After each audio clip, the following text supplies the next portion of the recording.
ஸ்ரீசக்கர வரதாச்சாரியம் சுத்த சத்வ குருத்தமம் ஸ்ரீநிதிம் ராகவம் வந்தே அபார கருணாகரம். கவசம் கனெக்ட் நேயர்களுக்கு நமஸ்காரம். பெரியாழ்வார் திருமொழி 2ஆம் பத்து 10ஆம் திருமொழியின் 3வது பாசுரத்தை அனுபவிக்க நாம் இப்போது மானசீகமாக ஆயர்பாடியை சென்று அடைகிறோம்.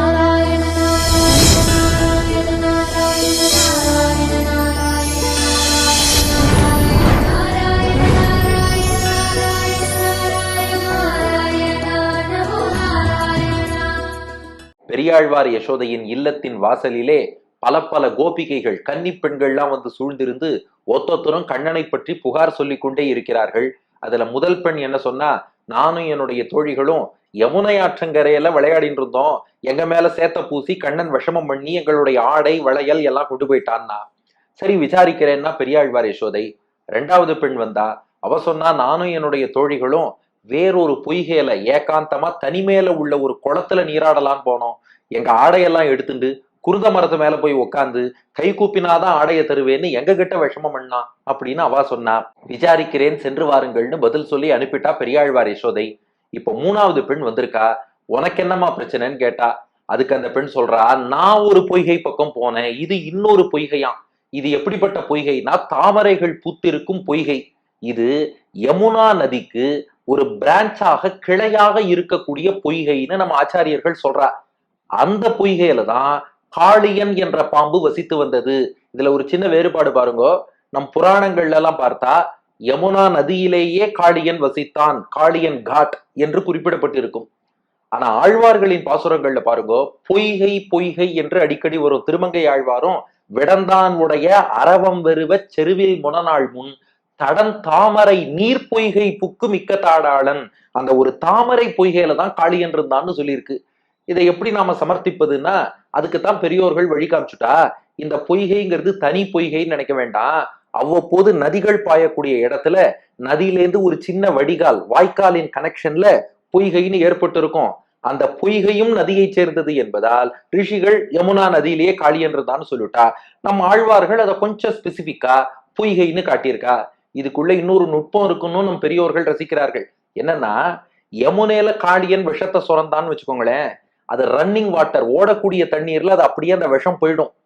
ஒரு பொய்கையிலே விஷத்தை சுரந்து கொண்டே இருந்தால்தான் அந்த பொய்கையில அப்படியே இருக்கும். தண்ணீர் குடிப்பவர்களுக்கெல்லாம் உயிருக்கு ஆபத்து ஏற்படும், மேல பறக்கிற பறவைகள்லாம் மயங்கி விழும், மரங்கள்லாம் பட்டு போகும். அதுக்கு என்ன காரணம்னா, ஸ்டாக்னன்ட் வாட்டர், தேங்கி இருக்கக்கூடிய தண்ணீர்ல விஷம் கக்கினாதான் இத மாதிரி ஆகும். இந்த லாஜிக்கெல்லாம் ஒரு புறம் இருந்தாலும் கூட ஆழ்வார்களின் பார்வையில அவ எப்போதுமே பொய்கை என்று குறிப்பிட்டு இருப்பது வழக்கமாக கொண்டிருக்கிறார்கள். எல்லாத்துக்கும் மேல நம்ம ஸ்டாண்டர்டா சொல்ற ஒரே ஆன்சர் என்னன்னா, ஒரே பெருமாள், ஒரே லீலை, ஆனா அந்த அனுபவத்தை வெவ்வேறு மகான்களுக்கு வெவ்வேறு விதமா பகவான் கொடுத்திருப்பார். அதனால இதுவா அதுவான்னு நாம ஆராய்ச்சி பண்றதை விட இதையும் அனுபவிப்போம் அதையும் அனுபவிப்போம். இப்ப யமுனையில கிருஷ்ணன் நாட்டியம் ஆடினாலும் நமக்கு ஆனந்தம் தான், ஒரு பொய்கையில இறங்கி நாட்டியம் ஆடினாலும் ஆனந்தம் தான். அதனால இதுவா அது வாங்குற விசாரத்தெல்லாம் தள்ளி வச்சுட்டு நீங்களும் அனுபவத்துக்கு தயாராகி இருப்பீர்கள் என்று அடியேன் நம்புகிறேன். ஆக இப்ப 3வது கோபிகை வந்தா. இவ என்ன சொன்னா, அந்த காளியன் பாம்பு யமுனைக்கு ஒரு கிளையாக இருக்கும் பொய்கையில வசிப்பானே, அந்த பொய்கைக்கரை பக்கம் போனேன். அப்படியாமா, உங்ககிட்ட கிருஷ்ணன் என்ன விஷமம் பண்ணா அப்படின்னு கேட்டா பெரியாழ்வார் யசோதை. அந்த பெண் அழகா ஒரு பதில் சொன்னா பாருங்க, என்கிட்ட அவன் விஷமம் பண்ணல, அவன் காளியன் பாம்பு கிட்டதான் விஷமம் பண்ணான்.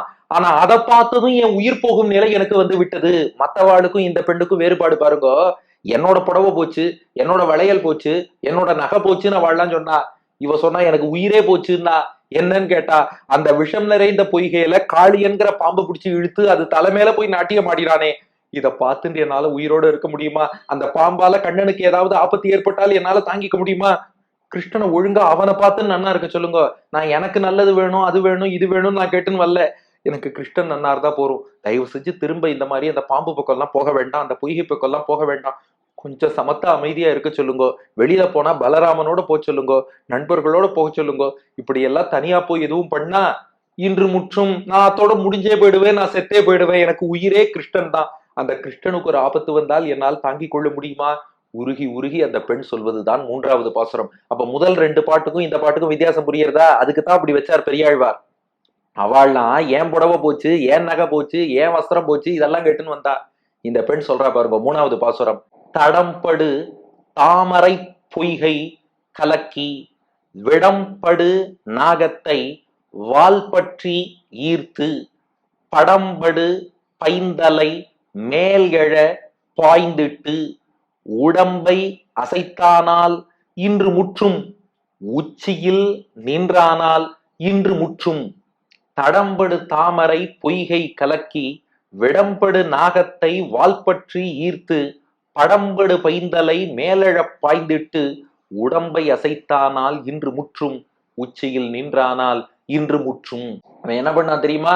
இப்ப யமுனை பக்கமும் போல வேற பொய்கை பக்கமும் போல அந்த யமுனையின் கிளை பொய்கை இருக்கே, அது எப்படிப்பட்ட பொய்கைனா தடம்படு தாமரை பொய்கை. தடம் அப்படின்னா விசாலமா நல்லா அகலமா இருக்குன்னு அர்த்தம். பெருமாளைய தடக்கையன்னு ஆண்டாள் சொல்றா பாருங்க. சங்கொடு சக்கரம் ஏந்தும் தடக்கையன் பங்கைய கண்ணானை பாடேலோர் எம்பாவாய். கையினா உங்களுக்கு தெரியும், கையன்னா கையை உடையவன். தடக்கையன்னா விசாலமான கையான், அவ்வளவு பெரிய சங்கு, அவ்வளவு பெரிய சக்கரம், அதை தாங்கக்கூடிய அளவுக்கு தடக்கையன், அகலமா விசாலமா கைப்படைத்தவன் அர்த்தம். இந்த பொய்கை எப்படி இருக்கான்? தடம் படு, படுனா உடையன்னு அர்த்தம். தடம்னா விசாலமான இடம், படுனா உடைய. தடம் படு விசாலமான இடத்தை உடைய பெரிய பொய்கை, பார்த்தாலே கிட்டத்தட்ட நதி போல இருக்குமா. அதனாலதான் ரிஷிகளும் அதை தனியா பொய்கைன்னு சொல்லாம யமுனா நதி என்றே பாடிவிட்டார்கள். அப்படி நதின்னு சொல்லக்கூடிய அளவுக்கு தடம்படு விசாலமாக இருக்கக்கூடிய தாமரை பொய்கை, தாமரை மலர்கள் பூத்திருக்கக்கூடிய பொய்கையாது. அந்த பொய்கையை பார்த்தாலே அதுக்கு என்ன அடையாளம்னா அதில் அழகாக தாமரைகள் பூத்திருக்குமா. ஒரு புது கவிஞர் ரொம்ப அழகா சொன்னார், வனத்துக்கு அழகு பசுமை, வார்த்தைக்கு அழகு இனிமை, குளத்துக்கு அழகு தாமரை, நம் முகத்துக்கு அழகு புன்னகைன்னு. அதனால அந்த குளத்துக்கு அழகு சேர்க்கும் தாமரைகள் நிறைய பூத்திருக்கு, அதனால தாமரை பொய்கை, தாமரை பூத்த பொய்கை. வெயிட், இங்க ஒரு சந்தேகம் வந்ததுன்னார் மணவாள மாமுனிகள். என்ன சந்தேகம்னா, உள்ளுக்குள்ளதான் காளியன்னு ஒரு பாம்பு குடும்பத்தோடு வசிக்கிறான், விஷத்தை கக்கிண்டே இருக்கான், மேல பறக்கிற பறவைகள்லாம் மயங்கி விழுந்துடுறது, கரையில இருக்கிற மரங்களே பட்டு போறது, மனிதர்கள் தப்பித்தவறி அங்க வந்தாலும் அவளும் மயங்கி விழுந்துடுறா, பொய்கையில மட்டும் எப்படி தாமரை தனியா பூத்து இருக்கும்? அதுவும் பட்டுத்தானே போகணும்னா அதுக்கு மாமுனிகள் வியாக்கியானம் பண்ணார், அது அப்படி இல்லை. ஒரு காலத்துல அந்த பொய்கையில தாமரைகள்லாம் நிறைய பூத்து இருந்துதான். நிறைய தாமரைகள் பூத்து இருப்பதாலே அதுக்கு தாமரை பொய்கைனே பேர் வச்சுட்டாலாம். இப்ப காளியன் வந்ததுல இருந்து தாமரையும் பூக்கல, அது விஷ தண்ணீரா தான் இருக்கு. ஆனாலும் வெச்ச பேரை மாத்த முடியுமா? தாமரை பொய்கைன்னு பேர் வச்சது அப்படியே இருந்து கொண்டு இருக்கிறது. சில பேர் சொல்லுவா இல்லையா, நாங்கெல்லாம் வாழ்ந்து கட்ட குடும்பம், ராஜவம்சம்பர். ராஜவம்சம்னு சொல்லிட்டு ஏழையா இருக்கலேனா? இல்ல சார், 4 தலைமுறைக்கு முன்னாடி எங்க பெரியவர்கள்லாம் ராஜான்னு இருந்தா, அவர்கள்லாம் ராஜாங்கிறதுனால நானும் இப்ப ராஜவம்சம்னு பேருக்கு சொல்றேன்னு சொல்லிப்பா இல்லையா? அவ்வளவு அழகா சர்க்காஸ்டிக்கா மாமுனிகள் வியாக்கியானம் பண்ணி காட்டுறார். அதுல முன்ன ஒரு காலத்துல நிறைய தாமரைகள்லாம் பூத்திருந்தது, அதை பார்த்து பார்த்து அந்த பொய்கைக்கு பேர் வைக்கும் போதே தாமரை பொய்கைன்னு பேர் வச்சுட்டா. இப்ப காளியன் வந்தா தாமரைகள் பூக்கல, அதுக்காக வெச்ச பேரை மாத்தவா முடியும்? அதனால அதே பேரே இருக்கட்டும்னு தாமரை பொய்கைன்னு வச்சுட்டாலாம். தடம்படு விசாலமாக இருக்கக்கூடிய தாமரை பொய்கை. அப்படிப்பட்ட தாமரைகள் ஒரு காலத்தில் பூத்திருந்த தாமரை பொய்கைன்னு பெயர் பெற்ற அந்த பொய்கையை கலக்கி கிருஷ்ணன் என்ன பண்ணான்னா குதிச்சு ஒரு கலக்கு கலக்கிட்டானா. பக்கத்துல ஒரு கடம்ப மரம் இருந்தது, அது மேல ஏறினான் கண்ணன். அந்த கடம்ப மரத்தில் இருந்து நேரா அந்த பொய்கையில குதிக்கிறான். குதிச்சா சும்மா தண்ணீர் எல்லா திசையிலும் தெளிக்கிறது, நெடிநடியா நெடிநடியா வட்ட வட்டமா அலைகள் ஓடுறது. அப்படி கலக்கி அந்த நதியே கலங்கும்படியாக, அந்த குளமே கலங்கும்படியாக கண்ணபிரான் பண்ணிட்டான். பண்ணதோட நிக்கல, உள்ள குதிச்சதே எதுக்கு? காளியன் அடக்கத்தானே. சத்தம் கேட்டுட்டு காளியன் பார்த்தானா, யாரா அது நான் வசிக்கும் பொய்கைக்குள்ள வந்திருக்கான் அப்படின்னு. காளியன் வந்தா விடம்படு நாகத்தை வால் பற்றி ஈர்த்து. அந்த காளியன் எப்படிப்பட்டவன்னா விடம்படு நாகம். விடம்னா விஷம்னு அர்த்தம், படுனா கக்கக்கூடிய உமிழக்கூடியன்னு அர்த்தம். இந்த பாட்டுல 3 படு வரும், ஆனா 3 படுக்கும் அர்த்தம் வேற. தடம் படுனா விசாலமான இடத்தை உடையன்னு அர்த்தம், விடம்படுனா விஷத்தை கக்கக்கூடியன்னு அர்த்தம். விடம்படு விஷத்தை கக்கக்கூடிய நாகத்தை, காளியன்கிற நாகத்தை பார்த்தான். பார்த்துட்டு கிருஷ்ணன் என்ன பண்ணான், இங்க வா உன்னை கவனிக்கிறேன்னு சொல்லி வால் பற்றி ஈர்த்து நேரா அந்த காளியனோட வாலை பிடிச்சானா. வால் பற்றினா வாலை பிடித்துன்னு அர்த்தம், ஈர்த்துனா இழுத்துன்னு அர்த்தம். பற்றினா பிடித்து, ஈர்த்துனா இழுத்து. வால் பற்றி அதோட வாலை அப்படியே ஒரு சொரட்டி பிடிச்சான். ஈர்த்து ஒரு இழுத்தான். இழுத்து அந்த பாம்பின் தலையில் நாட்டியமாட தொடங்குகிறான். படம்படு பைந்தலை மேலெழ பாய்ந்திட்டு. படம் படு, அடுத்து பாருங்க, படம் படுன்னு இருக்கு பாருங்க. படம்னா பாம்பினுடைய படம்னு அர்த்தம், படு அப்படின்னா உடையன்னு அர்த்தம். படம் படு அப்படின்னா படங்களை உடைய. பாம்பின் தலைனாலே எப்படி இருக்கும், படம் எடுத்து ஆடுறதுன்னு சொல்லுவோம் இல்லையா? அப்ப படம் படு என்றால் படத்தை உடையதான பைந்தலை, தலைனா பாம்போட தலை, பைன் தலை அப்படின்னா விரிந்த தலைன்னு அர்த்தம். அதாவது பாம்புக்கு கோபம் வந்ததுன்னா அந்த படங்கள்லாம் அப்படியே விரிவடையுமா கோபத்துல. யாரா அந்த எதிரி வந்தான், உன்னை நன்னா கடிக்கிறேன் பாருன்னு.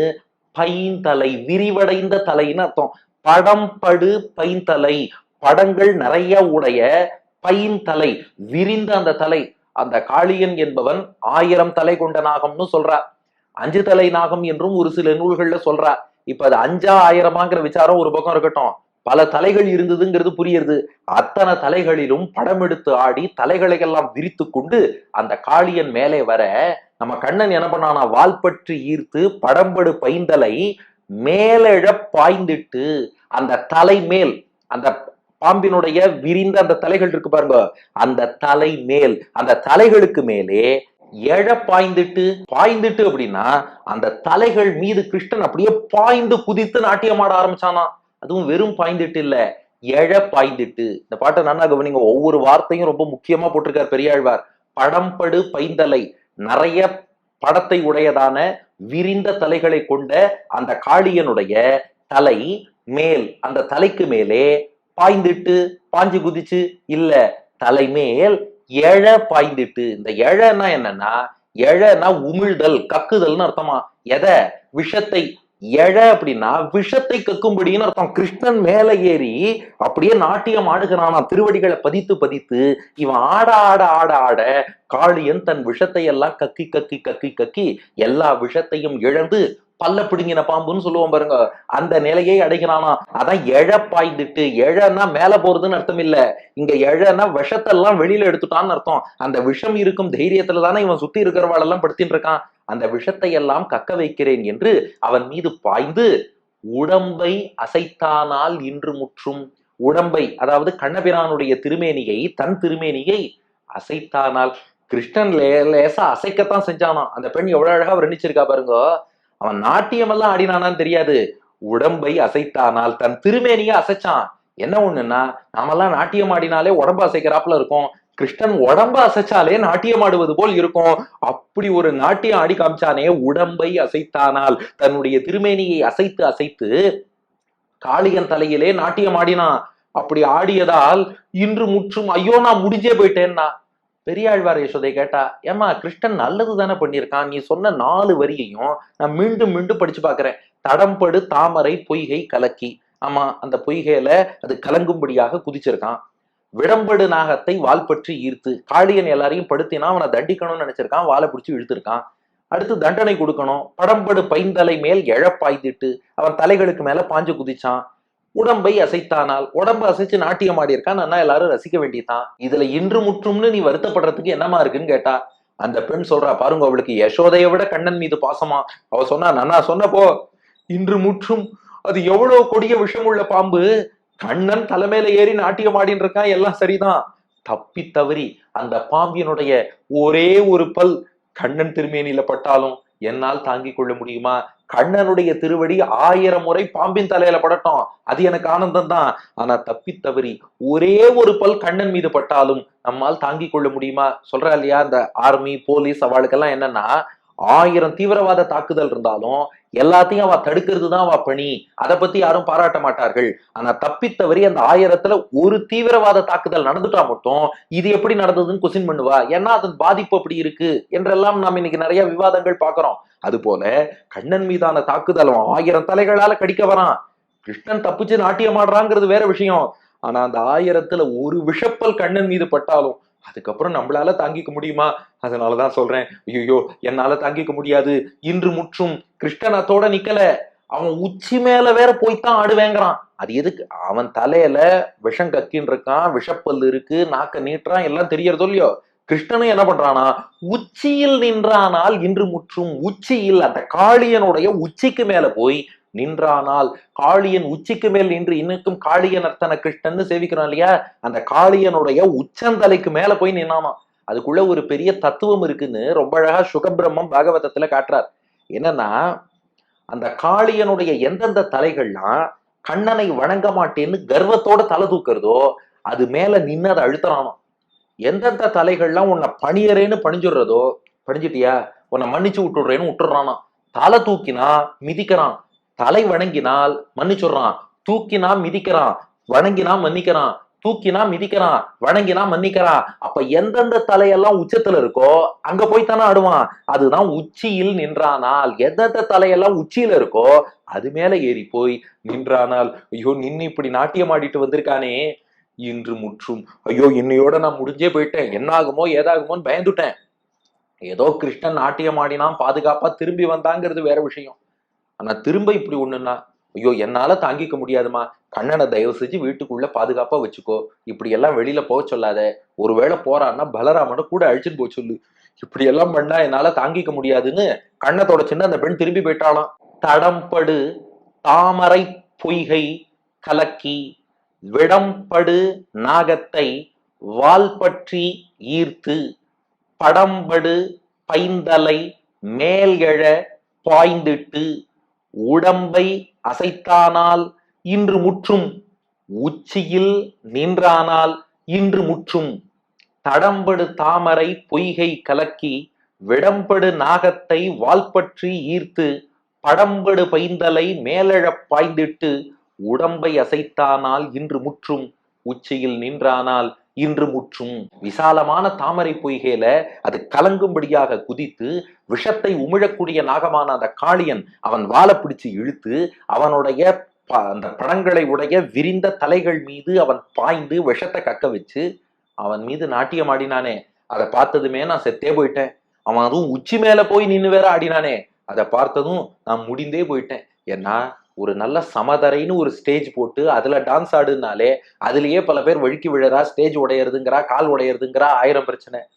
பாம்பு தலைங்கிறது எவ்வளவு வழுக்கும், வழுக்கக்கூடிய பாம்பு தலைக்கு மேல நீ இன்னொருத்த நாட்டியம் ஆடுவேன்னு எதையுமே பிடிச்சிக்காம வேற ஆடுறான். கையால பாம்பின் வாழை மட்டும் பிடிச்சுட்டு இருக்கான்.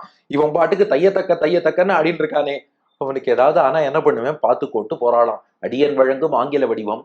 He jumped into the pond which is known for its lotuses and he caught hold of the poisonous snake with its tail and jumped towards the hoots of that serpent and danced on its head. Oh, I am dying right now. He climbed to the top of the heads of that serpent. Oh, I am dying என்பது இதற்கான ஆங்கில வடிவம். இனி இதற்கு அடுத்த பாசுரம். இந்த பெண் அழுதுண்டே போயிட்டா. அடுத்த பெண் வந்தா, உன்கிட்ட வந்து என்னமா விஷமம் பண்ணான்னு கேட்டா பெரியாழ்வார் யசோதை. அங்கதான் ட்விஸ்ட். அந்த பெண் சொன்னா, என்கிட்ட விஷமமே பண்ணல, அதனாலதான் கம்ப்ளைண்ட் பண்ண வந்தேன்னா. இது நல்லா இருக்கே. இது வரைக்கும் எல்லாரும் கிருஷ்ணன் வந்தா அந்த விஷமம் பண்ணா இந்த விஷமம் பண்ணான்னு தானே புகார் சொன்னா. உங்ககிட்ட தான் விஷமம் பண்ண வரலையே, அப்புறம் என்ன பிரச்சனை? ஆஹா, நான் கிருஷ்ணனுடைய காதலி, என்கிட்ட வந்து விஷமம் பண்றேன்னு சொன்னா எந்த விஷமமே பண்ணாம உட்கார்ந்துருக்கான், ஏன் என்னை வந்து சந்திக்கவில்லைன்னு கேளுங்கோங்கிறா. இப்போ ஒரு புது கதை அடுத்த பாசுரத்தில் காண்போமா? பெரியாழ்வார் திருவடிகளே சரணம்.